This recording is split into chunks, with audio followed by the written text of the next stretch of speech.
പുതിയൊരു എപ്പിസോഡിലേക്ക് എല്ലാവർക്കും സ്വാഗതം. കവിത ആലപിക്കുന്നത് ജോജി വണ്ണംകൊണ്ട്.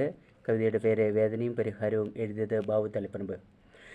സാഗൂതം മുഖത്തു നോക്കി ഫിഷഗ്വരൻ പതിഞ്ഞ ശബ്ദത്തിൽ എന്നോട് ചോദിച്ചു, എന്ന് തുടങ്ങി വേദന ആദ്യമായി ഓർമ്മയുണ്ടോ? എല്ലാം വിശദമായി ചൊല്ലുക. നിശബ്ദനായി ഞാനിരുന്നു. ഒരു മാത്രം എന്നിട്ട് മെല്ലെ പറയാൻ തുടങ്ങി സവിസ്തരം. അറിയില്ല ഡോക്ടർ, എനിക്കൊന്നും അറിയില്ല. ഞാൻ വേദനയകത്താണോ പുറത്താണോ വെറുതെ തോന്നുന്നതാകുമോ ശരിക്കറിയില്ല. എങ്കിലും ദിവസം ഓർക്കുന്നു ഞാൻ. 2000 വർഷം വിഷുവിന് തലേനാൾ അയൽ വീട്ടിലെ 14 തികയാത്ത പെൺകുട്ടി കാണാതെ പോയപ്പോൾ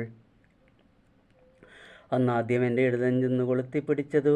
അത് കഴിഞ്ഞ് ഒരാഴ്ച തികയുന്നു മുമ്പ് 8ൽ പഠിക്കുന്ന ഒരാൺകുട്ടി ബോംബുണ്ടാക്കുന്ന നേരത്ത് ബോംബ് പൊട്ടിത്തെറിച്ച് കഷ്ണങ്ങളായി ചിതറി മരിച്ചു. അന്ന് വേദന കൊണ്ട് ഞാൻ പുളഞ്ഞു അലറിക്കരിഞ്ഞു. അങ്ങനെയാണ് ഈ വേദന ആദ്യമായി എന്നെ ഗ്രസിച്ചത്. ഇന്നിപ്പോൾ ഓരോ ദിവസവും കേൾക്കും നടക്കുന്ന വാർത്തകൾ.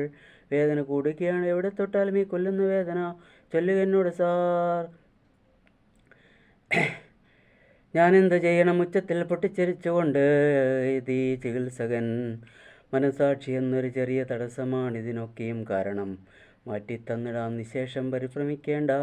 എനിക്കും തുടക്കത്തിലുണ്ടായിരുന്നതാണ് ഈ വേദന. പരിശോധനാ ഫീസ് 500 ആക്കിയതിൽ പിന്നെ മനസാക്ഷി തന്നെയും നാമാവശേഷമായി. കാശത്രയുമായി കൂട്ടി എത്രയായാലും കാര്യമാക്കില്ല ഞാൻ. മനസാക്ഷി ഇല്ലാതിരിക്കാൻ വേണ്ടത് ചെയ്തിടുകൻ ഡാക്കിട്ടറേ.